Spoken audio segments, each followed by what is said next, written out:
영국의 유명한 목사님들 중에 매튜 헨리라는 분이 계셨습니다. 돌아가셨죠. 그런데 그 매튜 헨리라는 분이 쓴 주석이 있어요. 매튜 헨리 주석이라고 나와 있는데 많은 통찰력과 복음주의적인 관점에서 성경을 잘 이렇게 해석했습니다. 근데 그 매튜 헨리 목사님과 관련해서 아주 유명한 일화가 있어요. 이게 뭐냐면 어느 날 이 목사님이 집으로 돌아오는데 어떤 골목길을 지나갑니다. 평소에도 늘 다니던 골목길이었어요. 근데 그날은 골목길 지나가다가 강도를 만났습니다. 강도가 나타나서 칼로 자기를 위협하면서 자기를 막 두들겨 팼어요. 코피도 터지고 눈도 팅팅 붓고 그렇게 자기가 쓰러졌는데 그 강도가 자기 이제 옷에서 지갑을 훔쳤습니다. 그 속에 돈을 훔쳐갔어요. 그 뒤로 정신을 차리고 이 목사님이 집을 돌아왔습니다. 근데 이 목사님 집에 돌아와서 그날 밤에 하나님 앞에 4가지 감사를 합니다. 뭐라고 감사했냐면 첫째는 이제까지 한 번도 오늘 이전에 한 번도 내가 강도를 당한 적이 없었던 것을 감사합니다. 두 번째는 뭐라고 감사했냐면 내가 비록 지갑은 빼앗겼어도 내 생명은 빼앗기지 않은 것을 감사합니다. 또 세 번째는 뭘 감사했냐면 그가 내 돈을 훔쳐갔어도 그것이 그렇게 많은 돈이 아니었던 것을 감사합니다. 네 번째는 뭐라고 감사했냐면 내가 강도를 당했으나 나는 남의 것을 빼앗는 강도로 살지 않는 것을 감사합니다. 여러분, 강도 당하는 것이 감사할 일이 아니죠. 두들겨 맞아서 피가 터지고 눈이 붓고 그런 일을 당하는 것이 감사할 일이 아닙니다. 근데 그 목사님은 그날 그렇게 하나님께 감사를 했다는 거예요. 바라기는 저와 여러분들도 그런 감사의 제목들을 찾을 수 있기를 원합니다.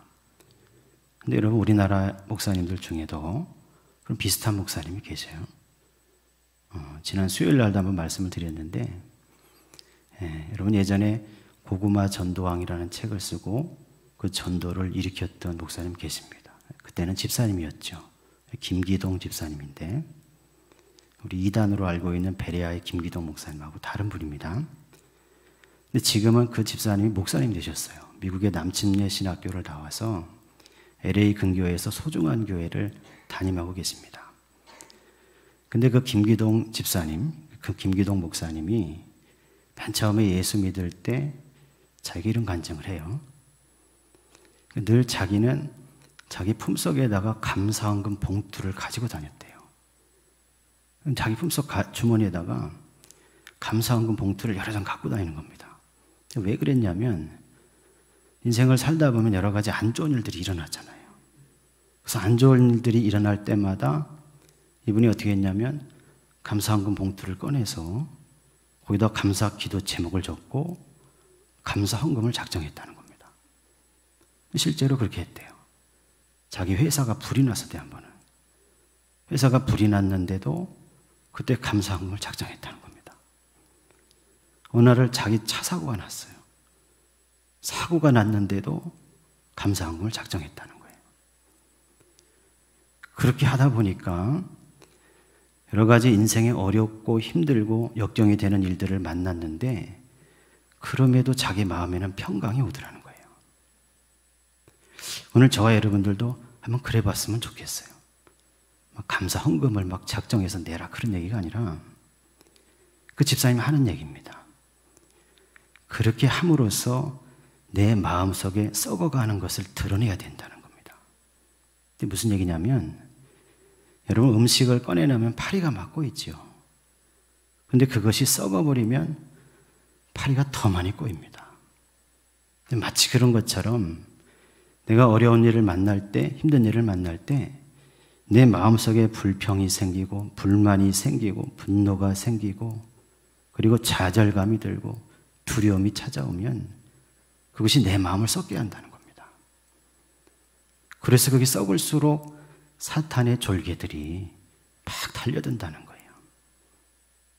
이 집사님은, 이 목사님은 자기가 그럴 때마다, 힘들 때마다, 어려울 때마다 그것 때문에 분노하거나 좌절하거나 또 그것 때문에 불만을 쏟아내거나 그것이 아니라 도리어 그 일을 통해서 내가 감사할 제목을 찾아내서 그것을 적고 또 하나님 앞에 감사헌금을 드리면서 감사의 마음을 가지려고 했으니까 자기 마음속에 썩어 들어가는 것들이 없더라는 겁니다. 인생이 평안하게 되더라는 거지요. 오늘 저와 여러분이 다 그런 감사의 사람이 되시기를 원합니다. 한번 내 인생을 돌아보시고 저와 여러분이 인생의 일들 가운데서 잘 안 된 것들, 힘든 것들, 여러분 그런 일들을 생각할 때마다 한 번 더 기도하시면서 그것 때문에 감사할 수 있는 제목을 찾아내시게 되시기를 원합니다. 그래서 그걸 가지고 기도하면서 하나님 앞에 나가면 우리의 마음과 심령에 하나님이 주시는 평강의 역사가 임하게 된다는 거지요. 근데 여러분 이렇게 감사하는 마음을 가지려면 전제가 돼야 되는 게 있어요. 그게 뭐냐면 하나님의 섭리를 믿어야 됩니다. 하나님이 주관하신다. 하나님이 함께 하신다. 하나님이 미리 보고 계시고 하나님이 예비하신다. 하나님이 내 인생을 섭리하신다는 사실을 믿는 믿음을 가져야 사실은 그런 감사를 가질 수 있는 거죠. 여러분 섭리가 뭡니까? 독일의 유명한 개혁교회에 하이델베르크 신앙 요리 문답이라는 유명한 문답이 있어요. 세례받을 때 우리가 요리 문답을 공부하는데 마찬가지로 그런 문답이 있습니다. 거기 27번 질문이 바로 뭐냐면 하나님의 섭리가 무엇입니까? 라는 질문이에요. 근데 거기 보니까 이렇게 대답이 돼 있어요. 섭리란 하나님께서 전능하고 무소부재하신 능력으로 하늘과 땅과 모든 만물을 보존하고 다스리시는 것을 말합니다.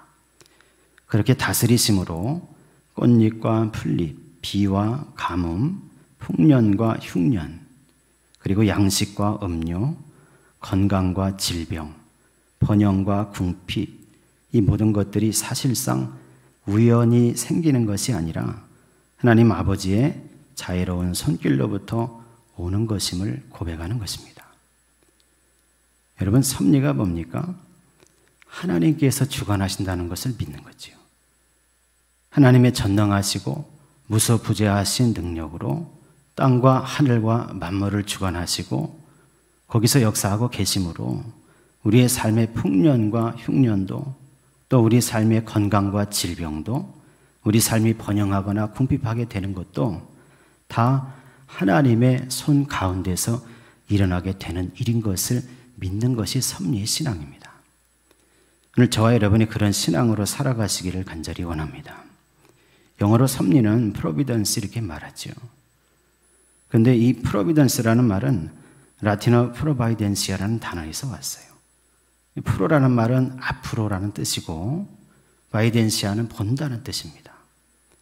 그러니까 앞을 보시는 거예요. 섭리는 뭐냐면 하나님께서 나의 앞을 보시는 거지요. 하나님께서 미리 보시고 하나님께서 미리 준비하신다. 이것이 섭리입니다. 그래서 하나님께서 나의 앞을 보시고 준비하시기 때문에 뒤집어 얘기하면 뭡니까? 나는 볼 수 없고 나는 알 수 없다는 거예요. 내가 볼 수 없고 내가 알 수 없으니 나는 준비할 수 없습니다. 그러나 하나님께서 알고 계시고 하나님께서 보고 계시고 하나님께서 준비하고 계심으로 그러므로 나는 모든 것을 그의 손에 맡겨서 내 인생을 살아갈 때 그 하나님의 선하신 섭리가 내 인생을 통해서 이루어진다. 그러므로 나는 오늘의 모든 일들에 감사할 수 있게 된다. 여러분 이것이 섭리의 신앙입니다. 저와 여러분이 하나님의 섭리를 믿는 성도가 되셨으면 좋겠습니다. 내가 섭리를 믿어야 데살로니가전서 5장 16절에서 18절 말씀을 아멘으로 받을 수가 있는 거죠. 항상 기뻐하라. 쉬지 말고 기도해라. 범사에 감사해라. 이것이 그리스도 예수 안에서 너희를 향하신 하나님의 뜻이다. 오늘 저와 여러분이 섭리신앙 가운데 모든 일에 감사를 드리는 성도가 되셔서 하나님의 뜻을 이루며 아멘으로 받으며 그 은혜 가운데 살아가는 성도가 다 되시기를 간절히 소망합니다. 성경에 나오는 많은 인물 중에서 여러분 이 섭리의 신앙으로 설명될 수 있는 인물이 바로 요셉입니다. 오늘 저와 여러분이 39장에 있는 말씀을 읽었는데 여러분 창세기서가 50장까지 있어요. 근데 요셉의 이야기는 37장부터 나옵니다. 38장을 빼고 37장과 또 39장부터 50장까지 계속해서 나와요. 이게 무슨 얘기냐면 요셉의 이야기를 창세기 전체 5분의 1이 넘는 분량을 할애해서 설명하고 있다는 거죠. 근데 그 요셉의 이야기의 주된 그 메시지가 뭐냐면 하나님의 섭리하심입니다. 요셉을 잘 아시죠? 야곱의 11번째 아들로 태어나서 야곱이 사랑했던 라헬의 큰아들이니까 야곱이 너무 그를 편애합니다. 위로 10명의 형이 있었어도 요셉만 채색 옷을 지어 입히고 이 채색 옷은 옷깃이 있고 소매가 있는 옷인데 귀족들이나 왕족들이 입는 옷이었어요. 형들은 다 제쳐놓고 야곱은 11번째 아들인 요셉을 자기 집안의 장자처럼 생각하고 그에게 채색 옷을 지어 입히면서 그만을 사랑한 거지요. 근데 여러분 그것 때문에 형들이 시기하고 질투합니다. 그래서 요셉은 야곱이 자기를 사랑하니까 그 힘을 등에 업고 형들의 잘못을 막 고자질하고 다니고 또 여러분 잘 아시듯이 요셉에게 하나님이 꿈을 주시죠. 어느 날 꿈을 꿨는데 자기 곡식단이 일어서고 형님들의 곡식단이 일어서서 나에게 절하더이다. 또 꿈을 꿨더니 해와 달과 11별이 나에게 절하더이다. 그 꿈을 꾸고 나서 요셉은 그것을 자랑처럼 얘기하고 다니는 거죠. 형들은 요셉을 못마땅하게 생각했고 여러분 잘 아시는 대로 도단까지 가서 양들을 칠 때 요셉이 거기를 찾아왔을 때 형들이 요셉을 잡아서 죽이려고 합니다. 그러나 르우벤이 말려서 죽이지는 않았고 도단의 광야에 던져놨다가 미디안 상인들이 애굽으로 내려가니까 유다의 그 제안을 따라서 요셉을 건져내서 그 요셉을 건져내서 그에게 노예로 팔아버립니다. 그러니까 요셉은 야곱의 사랑하는 아들이었다가 형들의 시기와 질투 때문에 광야의 그 도단의 구덩이에 떨어지는 사람이 됐고 또 지나가는 미디안 상인들의 손에 팔려서 애굽의 노예가 되는 신세가 되는 거죠. 근데 노예가 돼서 거기서 끝난 게 아니에요. 보디발의 집에 가서 거기서 종으로 섬겼지만 보디발의 아내가 자기를 유혹합니다. 자기와 동침하자는 거예요. 그것을 뿌리쳤다가 모함을 당하게 됐고 그래서 결국 감옥에 들어가게 되는 겁니다. 감옥에 재수가 됐는데 10년이 넘는 세월을 감옥에 살아요. 요셉의 인생은 계속해서 나락으로 떨어지는 겁니다. 근데 여러분 잘 아시듯이 하나님이 그를 섭리하셔서 그 인생을 섭리하셔서 감옥 속에서 바로왕의 시종장이었던 술 맡은 관원장 그리고 떡 맡은 관원장들을 만나게 됐고 그들의 꿈을 해석해주고 결국 술 맡은 관원장이 복직이 돼서 2년 뒤에 바로가 어떤 꿈을 꿨을 때 그걸 해석하지 못할 때 요셉을 천거하게 됐고 요셉이 바로 앞에 서서 바로의 꿈을 해몽하게 됩니다. 꿈의 해몽대로 7년 대풍년이 있었고 대흉년이 또 옵니다. 그래서 흉년을 잘 준비하게 되는 거죠. 그래서 요셉은 애굽의 총리 대신이 됐어요. 근데 결국 그 일을 통해서 어떻게 됩니까? 야곱과 자기 형들, 자기를 팔아먹었던 형들과 자기 가족들이 그 7년 대흉년이 왔을 때 애굽에 내려오게 됐고 그래서 요셉을 만나게 됐고 화해하게 됐고 결국 요셉을 통해서 그의 가정이 목숨을 잃지 않고 살아나게 됐다는 거예요. 그래서 여러분 창세기 50장을 읽어보면 50장 20절에 가서 비로소 요셉이 하나님의 섭리를 고백하는 겁니다. 뭐라고 섭리를 고백하냐면 그 말씀 속에서 형님들은 악한 의도로 나를 팔아넘겼으나 하나님께서는 선을 베푸셔서 섭리하셔서 나를 보내셔서 예비하셨고 그래서 우리 가족이 살 수 있도록 살 길을 열어주신 것입니다. 그렇게 고백하는 거죠. 요셉의 인생은 하나님의 섭리의 인생이었다는 말씀입니다. 오늘 저와 여러분이 요셉을 생각할 때마다 우리의 인생도 똑같이 섭리하시고 개입하시고 동행하시고 함께 하시는 그 하나님의 손길의 역사를 믿고 고백하는 성도가 되시기를 간절히 소망합니다. 특별히 오늘 39장에 읽은 말씀은 그 하나님의 섭리의 손길의 한 복판에 있었던 말씀이에요. 근데 여기서 뭘 얘기하냐면 하나님의 형통을 얘기합니다. 여러분, 우리가 형통하다 그렇게 얘기할 때 그 형통하다는 것은 무엇을 뜻합니까? 잘 되는 것을 말하는 거죠.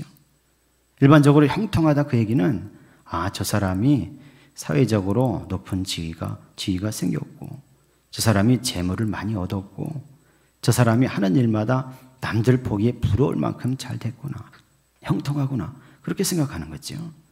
그런데 오늘 39장에서 얘기하는 하나님의 형통, 성경의 형통은 그거와 좀 다른 의미를 가지고 있다는 거예요. 오늘 그 말씀을 다시 한번 읽어보겠습니다.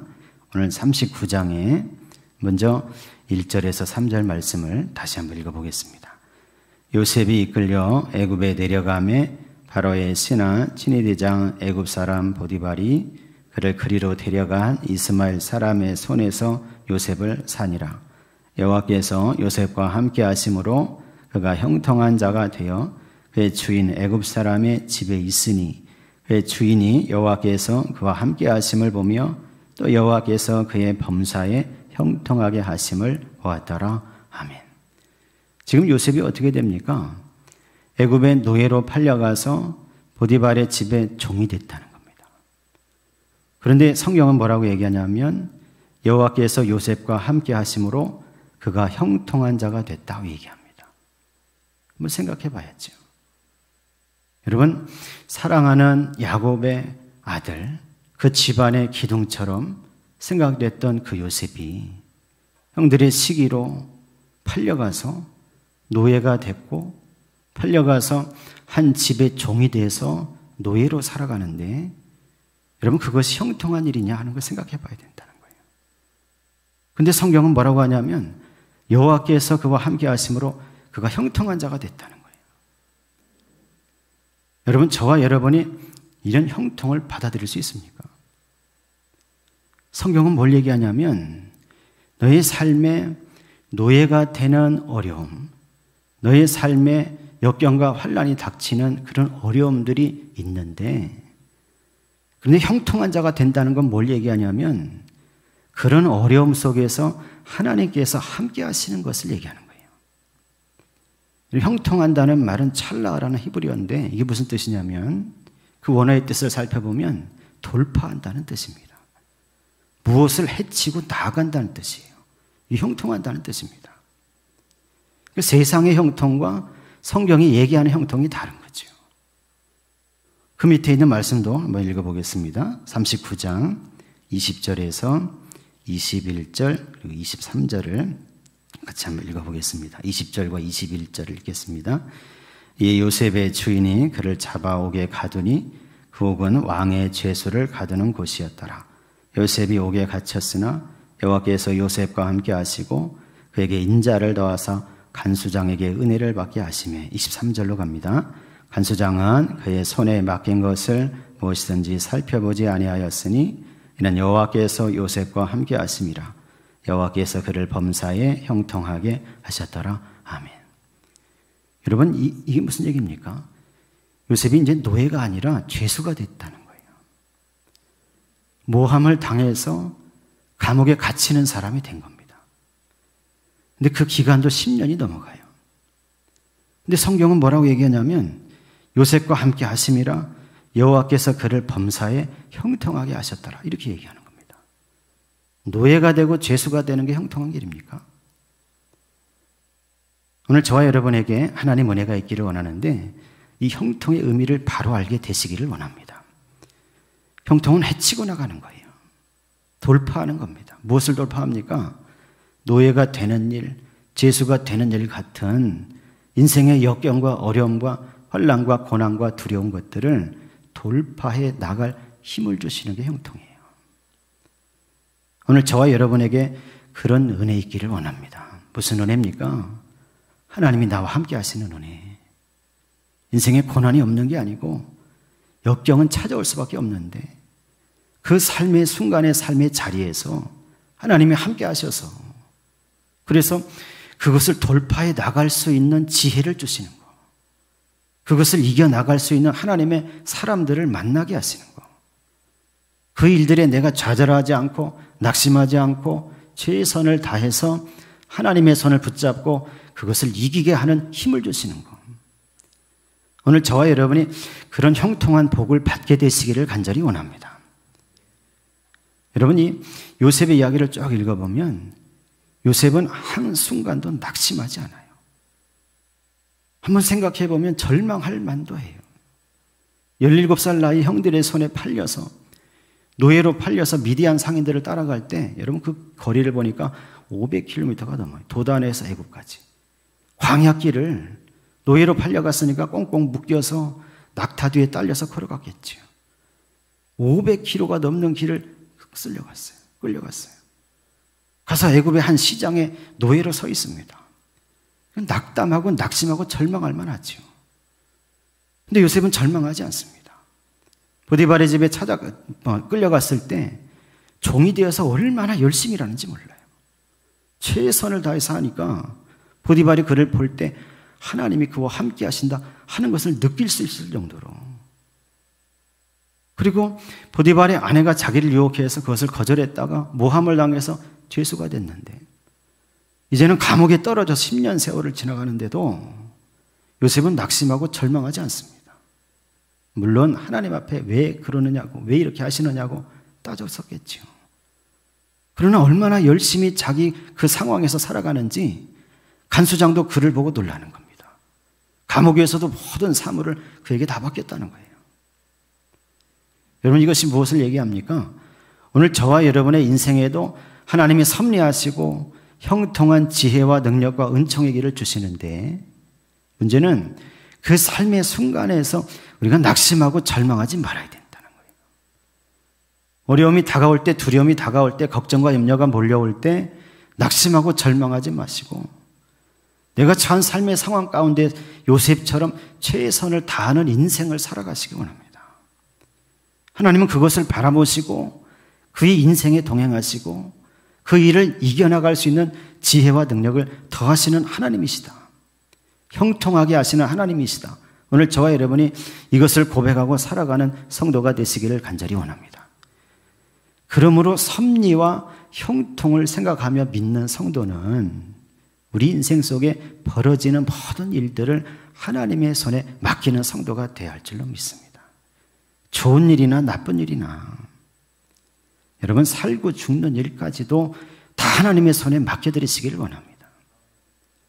그 손에 맡겨드리고 나에게 다가온 현실과 삶의 모든 것들 가운데 하나님의 형통하신 손길, 섭리의 손길을 기대하면서 나의 최선을 다해 살아가는 거예요. 그 인생 가운데 하나님 역사하셔서 무엇을 이루십니까? 하나님의 뜻을 이루시는 거예요. 사도행전 16장을 보면 빌립보에 바울과 실라가 전도하러 갔어요. 전도하러 갔는데 복음을 전하러 돌아다니는데 계속해서 귀신 들린 여자 종 하나가 따라오는 겁니다. 따라오면서 자꾸 얘기하는 거예요. 나는 저 사람들이 누군지를 안다. 저 사람들은 지극히 높으신 하나님의 종들이다. 이러면서 계속 따라다니니까 바울이 너무 귀찮아서 어느 날 뒤를 돌아다보면서 예수님의 이름으로 명령해서 귀신을 내쫓았어요. 근데 문제가 생깁니다. 그 여종의 주인들이 그 귀신 들린 여자를 잡아다 놓고 그 귀신의 힘을 빌어서 점을 쳐주고 돈을 벌었어요. 근데 바울이 예수 이름으로 귀신을 쫓아냈으니까 그 여종이 점을 칠 수가 없잖아요. 어떻게 됩니까? 그 주인들이 바울을 고소했어요. 바울과 실라가 잡혀 들어갑니다. 잡혀 들어가서 심하게 두들겨 맞아서 정신을 잃었어요. 감옥에 던져졌는데 한밤중에 깨어납니다. 피투성이가 돼서 한밤중에 깨어났는데 그러면 하나님 이거 왜 이렇게 하시냐고 불평과 불만과 낙심과 절망을 해야 되는데 바울과 실라가 한밤중에 일어나서 피투성이가 된 채로 하나님을 찬송하고 예배하는 거예요. 거기서. 여러분 그때 무슨 일이 일어납니까? 갑자기 지진이 일어나요. 지진이 일어나더니 감옥문이 그냥 열리는 겁니다. 자기들이 묶였던 이 쇠사들이 다 풀어지는 거예요. 갑자기. 그 일 때문에 밖에서 졸고 있던 간수가 깼어요. 일어나 보니까 감옥문이 열렸잖아요. 이게 발각되면 자기는 사형이니까 칼을 빼서 죽으려고 합니다. 근데 바울과 신라가 그걸 말리는 겁니다. 우리가 아직 여기 있으니까 죽지 말라는 거예요. 그 간수가 감동을 했어요. 바울과 신라를 데려다가 자기 집에 데려가서 다 씻기고 먹인 다음에 당신들이 전하는 복음을 우리에게도 설명하라는 거예요. 거기서 복음을 전하고 그 간수를 비롯해서 그 집안에 있던 모든 사람들이 다 세례를 받고 예수 믿는 사람이 됐어요. 그래서 여러분, 루디아와 함께 그 간수가 나중에 빌립보 교회를 이끌어가는 사람이 되는 거예요. 오늘 저와 여러분이 하나님의 일을 이루는 성도가 되시기를 원합니다. 내 삶에 일어나는 크고 작은 일들, 좋은 일뿐만 아니라 안 좋은 일도, 내가 살거나 죽는 일까지도 다 하나님의 섭리 가운데 있다는 사실을 믿으시기를 원합니다. 그것을 믿고 모든 것을 하나님의 손에 맡겨드리고 나의 삶의 순간순간에 형통하게 역사하시는 하나님, 나와 함께 하셔서 지혜를 주시고 사람들을 붙여주시고 깨닫게 하시고 보게 하시는 그 하나님의 형통하신 역사를 구하게 되시기를 원합니다. 그래서 내 뜻이 아니라 하나님의 뜻이 이루어지는 인생, 하나님의 뜻을 이루어가는 복받은 성도로 살아가시기를 간절히 소망합니다. 또 하나 우리가 섭리와 형통의 하나님을 생각할 때 또 한 가지 구할 게 있어요. 그게 뭐냐면 내가 고난을 당할 때, 어려움을 당할 때 나와 함께 하시는 하나님의 손을 붙잡고 그것을 헤쳐나갈 지혜를 구해야 됩니다. 하나님은 반드시 구하는 자에게 살 길을 열어주시죠. 이것을 믿으시기를 원합니다. 요셉이 날 갇혀서, 요셉이 날 노예로 힘들게 살아가면서도 그는 하나님 앞에서 살아가는 사람이었어요. 오늘 저와 여러분들도 인생의 어떤 일들을 만날 때마다 하나님의 지혜와 도움의 손길을 구하고 간구하면서 살아가는 성도 되시기를 간절히 원합니다. 지혜가 와야 돼요. 그래서 나를 누르고 나의 인생을 어렵게 하는 여러 가지 환난과 역경의 모든 썩은 것들을 여러분 다 털어버려야 됩니다. 당나귀처럼. 무슨 얘기냐면 어느 마을에 아주 말라버린 우물이 있었대요. 근데 그 마을에 아주 이제 나이를 많이 먹은 당나귀 한 마리가 살았답니다. 오늘 이 당나귀가 걸어가다가 그 마른 우물에 빠졌대요. 빠져서 막 슬프게 소리를 내는 겁니다. 구해달라고. 근데 당나귀 주인이 그걸 알아듣고 왔어요. 이렇게 들여다보니까 깊은 우물 속에 자기 당나귀가 빠졌어요. 막 울부짖으니까 너무 보기가 안쓰러운 겁니다. 어떻게 구해낼 방법이 없어요. 그래서 이 주인이 고심 끝에 결단합니다. 그냥 묻어버리기로. 동네 사람들을 불러서 삽을 가져와서 흙을 퍼서 그 우물을 메우기 시작합니다. 흙을 퍼서 막 던지니까 속에 있던 당나귀가 더 막 소리 지르겠죠. 한참을 팠는데 조금 있으니까 아무 소리가 안 나요. 묻혀서 죽었나 보다. 주인이 이렇게 생각하고 그 안을 들여다봤는데 굉장히 놀랐어요. 안을 들여다보니까 당나귀가 어떻게 하냐면 흙을 퍼서 던질 때마다 자기 등 위로 떨어지는 흙을 털어버리는 거예요. 털어버리면 어떻게 됩니까? 흙이 밑으로 쌓이잖아요. 삽으로 흙을 던질 때마다 그걸 털어버리더니 그 흙을 밟고 올라가는 거예요. 그래서 이렇게 보니까 거의 다 올라왔더래, 당나귀가. 여러분, 저와 여러분이 그런 당나귀처럼 지혜가 있기를 원합니다. 나를 묻어버리려고 나에게 닥쳐오고 나를 덮어오는 여러분 그런 환난과 역경과 어려움과 고난과 괴로움과 두려움의 그런 일들이 있을 때 하나님께 기도하면서 요셉과 함께 하셨던 섭리하셨던 하나님, 요셉에게 형통한 길을 주셨던 하나님, 함께 하셔서 그걸 이겨낼 수 있는 지혜와 사람들을 붙여주셨던 그 하나님, 나에게도 그 지혜와 은총의 역사를 베풀어 주옵소서. 그래서 내게 다가오는 염려와 역경과 고난을 털어버리게 하시고 도리어 그것을 딛고 서서 그것을 돌파해 나가는 참으로 형통한 복을 받은 성도가 되게 하여 주옵소서. 오늘 저와 여러분이 그렇게 기도하며 살아가는 성도가 되시기를 간절히 소망합니다. 고난과 역경이 하나님의 뜻이거든. 주여, 내가 그것에 넘어지지 않게 하시고 낙심하지 않게 하시고 도리어 그 일을 통하여 내가 깨닫는 사람이 되게 하여 주옵소서. 오늘 저와 여러분이 그렇게 기도하면서 우리 인생의 삶의 모든 일들을 하나님의 손에 맡기고 감사하며 살아가는 성도가 되시기를 간절히 소망합니다. 믿음으로 기도하면서 하루하루 살아가시고 인생에 동행하시고 내 삶을 섭리하시고 형통하게 하시는 그 하나님의 은총의 역사가 오늘도 내일도 저와 여러분의 인생 가운데 충만하게 되시기를 예수 그리스도의 이름으로 간절히 축원합니다.